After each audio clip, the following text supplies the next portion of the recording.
ইলেকশনের কথা আমরা ভুলি নাই, ইলেকশনে কি করছেন সেটা ভুলি নাই, রামদানিয়া দাঁড়ায় দাঁড়ায় ভোট কেন্দ্র দখল করছেন ভুলি নাই।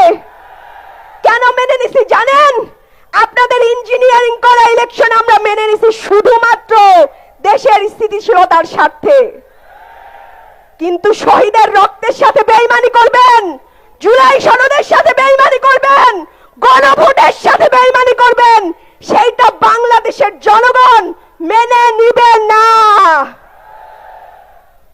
70% মানুষ জুলাই সনদে 70% মানুষ গণভোটে হ্যাঁ বলছে।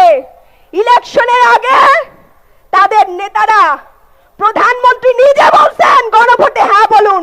এখন আর গণভোটের কথা মনে পড়ে না। কারণ কি জানেন? সংস্কার হলে দেশে কল্যাণ রাষ্ট্র হবে, তখন আর চাঁদাবাজি করে খাওয়া যাবে না। এজন্য আজকে সংস্কারের বিপক্ষে দাঁড়িয়ে গেছে। দেশ নেত্রী বেগম খালেদা জিয়া অত্যন্ত দূরদর্শী ছিলেন। তিনি বারবার সংস্কারের কথা বলে গেছেন। তিনি বারবার বলে গেছেন যখন বাংলাদেশের সরকার, জনগণের সরকার আসবে তখন এই সংবিধানকে ছুঁড়ে ফেলে দেওয়া হবে। বর্তমান বিএনপির লজ্জা থাকা উচিত।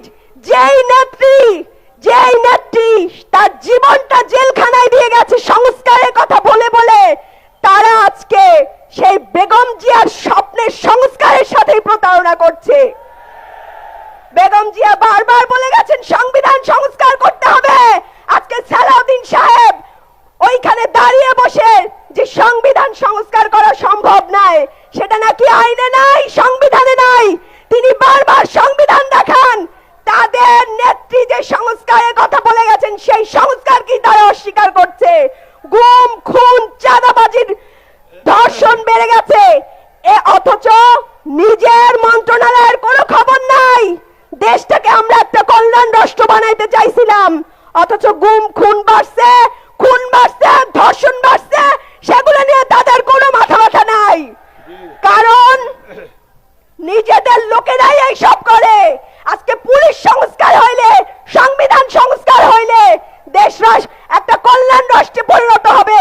আর সেই রাষ্ট্রে এরকম চাঁদাবাজি করে খাওয়া যাবে না। আজকে সংস্কারের বিপক্ষে দাঁড়িয়েছে